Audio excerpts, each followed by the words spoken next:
حضرت عمر رضی الله عنه چې کله امیر المؤمنین نو د هغې زندګي به هم ډېره ستړې وه، همیشه به د ټاټ په لباس کې ګرځېدی. یو ځل چند صحابه دي، هغې کې حضرت علي رضی الله عنه دی، حضرت عبدالرحمن ابن عوف دی، حضرت عثمان رضی الله عنه دی، حضرت طلحه دی، حضرت زبیر دی، حضرت سعد دی. 6 غټ صحابه دي. دې کې اکثره 10 مبشره دي چې د جنت سیرې پر کېدل. هغې په خپل مابین کې مشوره سره وکړه چې زموږ امیر حضرت عمر رضی الله عنه په څومره مشقت کې خپله زندگی تیروي، د هغې لباس همیشه د ټاټ لباس، د هغې خوراک همیشه د وربشو نفقه وي، او هغې په خپله زندگی کې د وربشو په نفقه هم ځان نه مړوي، او د هغې لباس کې همیشه پینې وي او پیوندونه وي، او لباس یې همیشه ډېر ښایسته وي، او د هغې حضور ته د دنیا د اطرافو څه وفدونه راځي، او بادشاهان راځي، او د بادشاهانو قاصدان راځي. نو یې مشوره وکړه چې راسئ حضرت عمر رضی الله عنه ته به دا ووایو چې ته د بیت المال په تنخوا باندې د ځان دپاره یو خادم مقرر کړه چې هغه ستا خدمت کوي، چې هغه ستا د نفقې خیال ساتي، هغه ستا د جامې خیال ساتي، او د ځان دپاره یو څه نرم لباس اختیار کا، ځکه د دنیا انسانان درله راځي، هغې ستا د لباس ته ډېر حیرانتیا کې تللي. اوس څوک به دا خبره حضرت عمر ته پیښوي؟ یو سړی دا همت و جرأت نسی کولی چې حضرت عمر ته دا خبره پیش کړي. مشوره پر دې باندې وسوه چې د حضرت عمر رضی الله عنه لور حضرت حفصه چې د پیغمبر علیه السلام په نکاح کې و د ټولو امت تر قیامته پورې مور وه. نو یې سره ویل چې حضرت عمر د هغې سره د پیغمبر په نسبت سختي نسی کولی. نو هغه صحابه حضرت حفصې مبارکې ته ویل چې زموږ دا مشوره به حضرت عمر ته ورپېش کړي، که چیرې هغې زموږ مشورې منلو ته تیار سو نو زموږ نمونه به ور وښیې، او که چیرې هغې زموږ د مشورې منلو ته تیار نسو زموږ نمونه به نه ورښیې. چې کله حضرت عمر رضی الله عنه د خپلې لور حضرت حفصې کره راغلی، ځکه د پیغمبر علیه السلام د کور زنانه وه،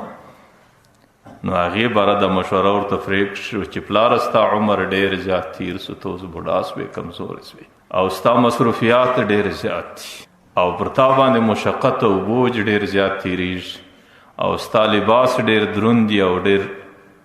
ستړی لباسي. نو ما ته چند صحابو دا مشوره را کړې ده چې حضرت عمر رضی الله عنه ته ووایه چې د بیت المال په تنخوا باندې د ځان دپاره د خادمو د لباسو د نفقې لږ غم وخوره. حضرت عمر رضی الله عنه ورته وایي ته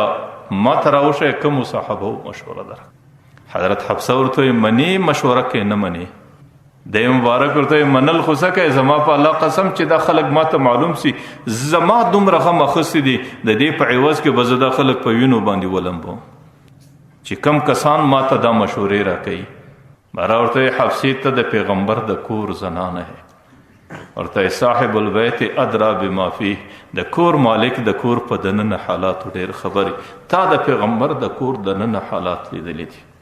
ورته چې پیغمبر ټوله زندگی داسې تیره کړله چې هغې په ټوله ژوند کې یو ځل د وربشو ډوډۍ په ماړه نس باندې نه وخوړله.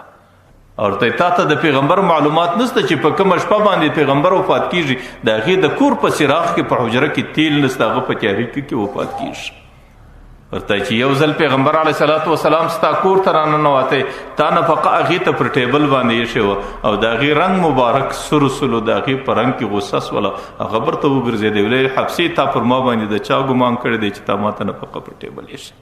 ورته تا ته د پیغمبر هغه ورځ نه ده در په یاد چې پیغمبر علیه صلات وسلام به یو لباس درلودی چې کله به خیرن سو هغه به یې پرېولی، او حضرت بلال حبشي به دروازې ته نارې ولې الصلات الصلات. د پیغمبر علیه السلام سره به دومره لباس نه و چې هغې خپل پر ځان پیچلی وی، لمانځه ته وروتلی وی، هغې به د دغه لباس د وچوالي په انتظار کې ناست، او ټوله صحابه به انتظار کوی، او د پیغمبر علیه السلام سره به دومره لباس نه و. ورته هغه ورځ دې په یاد ده چې ستاسو د ګرده کور بستره یو ټاټ و چې هغې به لاندې اورېدی، پیغمبر علیه السلام به پر پرېوتی، هغه ټاټ به یې سربیره پر ځان اړوی. ورته یو ځل تا ټاټ غبرګ اوار کړی و، پیغمبر علیه السلام چې سهار راکښېناستی، مری درته ویلی حفصې دا زما ټاټ و بستره غبرګه مه اوروه، دا بستره ډېره پسته وه، د شپې په راکښېنستلو کې ما ته تکلیف راکوي. چې یو ټاټ دته غبرګ اوار سلو، د ویل چې د شپې زه راکښېنستم پسته بسترې څه سړی په اسانه نسي راکښېنستی، نو دې بسترې ما ته تکلیف راکوي. ورته هغه ورځ دې نه وه یاد چې یو زنانې پیغمبر علیه السلام ته یو کپړه راواستوله، په هغې پیغمبر علیه السلام لنګ وهلی و او نوره کپړه د پیغمبر علیه السلام سره نه وه، د نورې کپړې په انتظار ولو او لمانځه ته ناوخته ورووتی چې بدن یې په پټ کړی وی. چې کله حضرت عمر حضرت حفصې ته هغه حالات پیش کو، حضرت عمر په ژړا، حضرت حفصه ورسره په ژړا سو. ورته حفصې موږ د درې ملګري د یو منزل مسافر یو او زموږ منزل آخرت دی او پیغمبر علیه السلام ډیره د مشقتونو ډکه زندگی تیره که منزل ته ورسېدی. ابو بکر هغه حالات پر ځان باندې تیر کو، هغې منزل ته ورسېدی. ورته زما د په الله قسم زه به زندگی په مشقتونو کې تیروم چې د خپل ملګرو منزل ته ځان ورسوم، که زه د دنیا په راحتونو په لذتونو باندې اخته سم، داسې نه چې زما په منزل رسېدو کې بیا ماته مشکلات دي. زموږ بزرگانو د دنیا زهد، د دنیا سره زندگی، د دنیا د لذتونو سره، د دنیا د مال و دولت سره، د دنیا د شوق او د عشق سره په دې شکل باندې خپل ځان کاته. ځکه دنیا د انسان د پاره یو قسم دوکه ده او د دې دوکې معلومات هلته سړی ته کېږي چې د قبر په قنده کې سړی کښېښول سي چې سترګې رارونیسي چې هغه دنیا چې د کومې دنیا زلیونۍ وم هغه څه سوه، په کومو زامنو قریبانو چې زه نازېدم هغه څه سو، په کومه زنانو، په کوم سرایو، په کوم مکان چې زه نازېدم هغه سرای کې څوک دی، هغه زنانه پر کومه ولاړه، زه پر کومه باندې راغلم. ځکه الله تعالی قرآن کریم کې انسانانو ته وایي لا تغرنکم الحیات الدنیا، د دنیا په زندگی به نه دوکه کېږئ،